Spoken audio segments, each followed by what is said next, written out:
सह्याद्रीच्या कुशीतली धरणं ही पूर्ण क्षमतेने भरण्याच्या तयारीत आहे। संपूर्ण परिसरामध्ये मुसळधार पाऊस सुरू आहे। कुकडी प्रकल्पातील 7 आणि भीमा भामा खोऱ्यातील 3 धरणं भरण्याच्या आता isakal.com आहे देशातील नंबर 1 ची मराठी न्यूज वेबसाईट। प्रत्येक अपडेटसाठी isakal.com ला नक्की भेट द्या।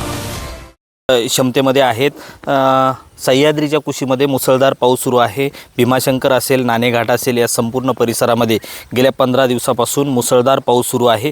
त्यामुळे कुकडी प्रकल्पातील 3 धरणं आता ओव्हरफ्लो झालेली आहेत आणि भीमा भामा खोऱ्यातील चासकामान असेल, कळमोडी असेल, ही 2 धरणं ओव्हरफ्लो झालेली आहेत। सध्या या परिसरामध्ये मुसळधार पाऊस सुरू आहे आणि धरण क्षेत्रामध्ये पाण्याचा साठा हा मुबलक प्रमाणात होतोय। त्यामुळे शेती आणि पिण्याच्या पाण्याचा प्रश्न पुढच्या काळामध्ये मिटणार आहे। त्यामुळे शेतकरी वर्ग कुठेतरी सुकावल्याचा पाहायला मिळतोय। दुसऱ्या बाजूला धरण क्षेत्रातील हे जे वातावरण आहे आल्हाददायक पाहायला मिळते।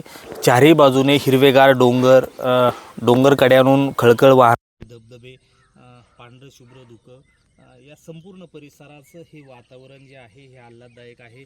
त्यामुळे पर्यटकांना कुठेतरी आकर्षक करणारा हा संपूर्ण परिसर आहे। एका बाजूला शेतीच्या आणि पिण्याच्या पाण्याचा प्रश्न मिटणार आहे, तर दुसऱ्या बाजूला धरण क्षेत्रामध्ये वातावरण आल्हाददायक झाले। त्यामुळे पर्यटकांची पावलं ही धरण क्षेत्र परिसरामध्ये उमटायला लागलेली आहेत। खरं तर पाण्याचा प्रश्न एक बाजूला मिटतोय, दुसऱ्या बाजूला निसर्गाचं हे सौंदर्य पाहण्यासाठी पर्यटकही मोठ्या संख्येने या परिसरात येतात। मात्र सध्या पावसाची परिस्थिती आहे, धोकादायक ठिकाणी पर्यटकांनी जाऊ नये असं आव्हान प्रशासनाच्या वतीने करण्यात आलेलं आहे।